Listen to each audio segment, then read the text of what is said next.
Sarah Walton here. I'm a business coach and sales and abundance expert. And if you've been following me for a while, you might be like, Sarah Walton, why is this what you do? My motto is that we put more money in the hands of more women. If you've ever wondered why I do that, stay tuned, I'm gonna tell you. Hey guys, welcome to this episode of Sarah Uncut, where today I'm gonna tell you why I consider it my job to put more money in the hands of more women. You might be like, woman, you make all these videos, you do all this stuff, why? Well, first of all, let me invite you to subscribe if you haven't, because I come at you every week with as much content as I possibly can to help you make your life more abundant, to help you make sales easier, and to put more money in your hands as well. So hit the subscribe button if you haven't.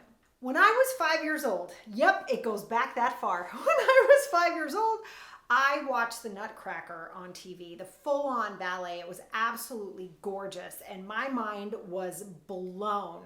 I didn't know the human body could do that. I didn't know human beings could look that gorgeous. I was stunned at what I was watching, and I immediately turned to my mom and said, I want to do that. I just thought dancing was incredible. Well, cut to where I was raised in Sandy, Utah, which is a little town outside of Salt Lake City. If it sounds familiar to you, it's because it's where the TV show Big Love was filmed. It's also where Elizabeth Smart was kidnapped from. So we do have a couple of claims to fame. Not my favorite, but there you go. If it sounds familiar, that might be why. Anyway, as I was growing up, one of the things around dance that I just loved and admired was the high school dance team. I just thought this was the coolest, most beautiful thing anyone could do aside from the Nutcracker, and I was like, I want into that. Well, I couldn't try out until I was 16 years old, but eventually that day did come, and we were incredibly poor, so I didn't have too much in the way of dance training. I took a couple classes here and there, but most of my dance training consisted of Paula Abdul throwing chairs on MTV, right? We had Rhythm Nation, right? We had some cool stuff going on. That's how I learned. I watched MTV in my living room, learned how to dance mostly just through that. Now, cut to, it's time for me to audition. You guys, I have never worked my body quite as hard as I did in those 2 days I had from the time that we learned the dance until we had to audition in front of judges. I was very sore. I had some bruises on my knees because, you know, dropping down, popping back up. It was a very cool move back then. But here's the deal. You guys, I made the team. It was like the best day. From 5 to 16, that's a lifelong goal, yeah? I was so freaking excited. I was like, I did it. And I was raised in a really tight-knit community, so people were bringing flowers over. People were like, Sarah, this is so exciting. Congratulations, this is wonderful. And then I got the letter that one gets when one joins a high school team, yeah, and in that letter was what it was going to cost for the shoes, what it was going to cost for the costumes, what it was going to cost for the company jacket. And I had mentioned before that we were poor. But when I say we were poor, there were times where we literally had a half a loaf of bread in the cupboard that my mom had made from scratch and a jar of honey. The end. And so when I say we were really tight on money, I'm not kidding. So here I am standing there looking at this letter. And I don't know if you've ever had a moment where you sort of have like an out-of-body experience, right? You're like, wow, that's happening to her right now. That's what this felt like, because I was watching this lifelong dream up until that point vanish. It was disappearing right in front of my eyes. I felt my stomach drop through the floor. I felt my palms get sweaty. And I felt this panic set in. It was very, very upsetting for such a young age, but you're gonna be shocked by this, I know. I was very frisky. So I went and I got a job at the mall, right? If you don't know what a mall is, it's cool, I understand. They're kind of dead now, but think Stranger Things, right? They're running around in the mall, that mall. I sold tchotchkes in a really silly little store, but it was the 80s and people were buying tchotchkes, so it was cool.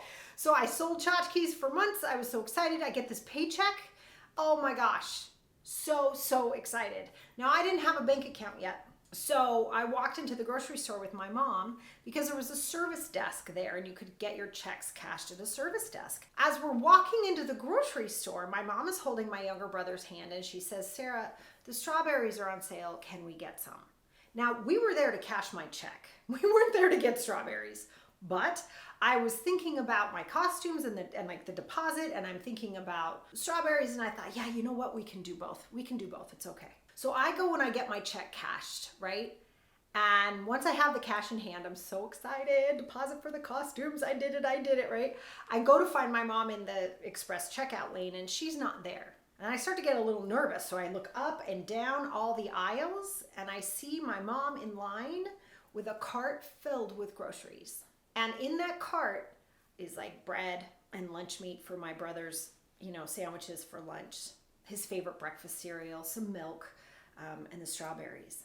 But I know my mother cannot afford to pay for these groceries. So I'm standing there in line, like standing here, looking at the cash in my hands. And I think, I can pay for something I've wanted my whole life, or I can take care of my family. But I can't do both. And in that moment, 16-year-old little Sarah Walton decided that she would never have enough money to take care of herself and her family. And I then forgot I made that decision. So my life started to look a certain way after that moment, which I'm sure you can imagine, yeah? So I became the first woman in my family to graduate from college. I have around 65 cousins, so that is no small feat. We're very happy. There's about 4 or 5 of us now. Yes, we love this. We're so excited. And I leave Little Sandy, Utah, and I moved to New York City. And as I'm in New York City, I'm working at tech startups. I'm learning how to pitch for venture capital. I'm doing all these incredible, extraordinary things. It's so cool.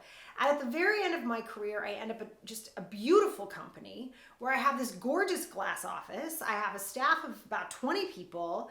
I get yelled at if I don't spend around $25,000 a week on Facebook ads. It was very exciting and intense, and I was miserable. Miserable. Why? Well, because I decided at 16 I couldn't take care of myself and my family. So while my salary at that time was going towards my family and they were fine, I was not. My chest hurt all the time. My stomach was tight all the time. And one day as I'm sitting in my beautiful glass office, complete with a FICA tree, right, I'm hearing the clock tick on the wall, right? You know that tick? And all of a sudden I start to realize these are seconds of my life that are disappearing and I can't get them back. That one's gone. Now that one's gone. Now that one's gone. And I freaked out, literally. And as I'm in this moment of like, what am I doing with my life? My phone rang and it was my daughter. And she said, "Mommy, I miss you." That's what woke me up. That was the day I quit. I remembered in that moment as I hung up the phone that day at the grocery store. And I was like, I decided this. I decided I could never take care of myself and my family at the same time. And I got up and I quit that day. Now that's all well and good and exciting, right? Like that's really fun to say. And then I got up and quit. It wasn't quite that easy, right? There were a lot of ups and downs. I've been in business for almost 14 years now. And I've learned so much about our relationship to money, so much about the power that women have. But what drives me every single day is the idea that I don't ever want another woman in my presence, and that includes you if you've bumped into this video. I don't think that's an accident. I don't ever want anyone to feel the way I felt that day in the grocery store or the way my mother must have felt that day in the grocery store. We need more money in the hands of more women. And so I do that by teaching women how to start businesses based on their experience, their talents, and their expertise. Then I teach you how to manage your relationship to money, because chances are you didn't decide that relationship. You were taught it, both through what you saw, what you experienced, what's directly told to you, but you didn't get to choose that. And I help you choose that. And then from there, we move on to abundance, and we move on to living a life that is so exciting and so lit up for you that you don't ever have to worry about going backwards again. That might sound a little kooky, but I will tell you, after 13 years of doing this, it's incredibly possible and it's a blast. We have so much fun with my clients and my students learning how to walk this path towards abundance so that we as women with more money in our hands can start to change the world. And I think that's important, because I think if women were in charge of more money, we wouldn't be dropping bombs on other people's children. I think that if we as women had more money, we would be dropping food, medicine, and water where people need it. Because I'm going to tell you, if we can drop a bomb within inches of where we want it to go, we can have food, medicine, and water within inches of where it needs to go. And I think that's going to take more money in the hands of more women.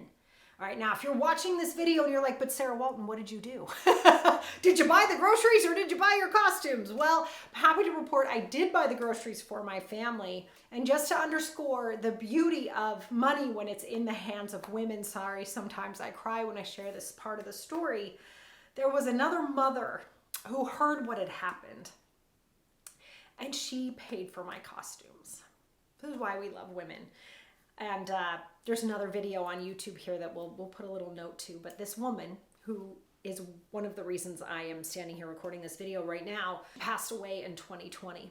But before she did, in 2019, I hosted an event in Utah. I went home and I hosted an event for women in Utah.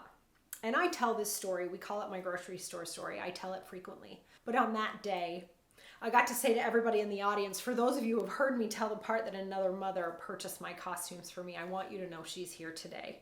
And I got to bring her up and acknowledge her in front of all of those people. And it was truly a life-changing moment.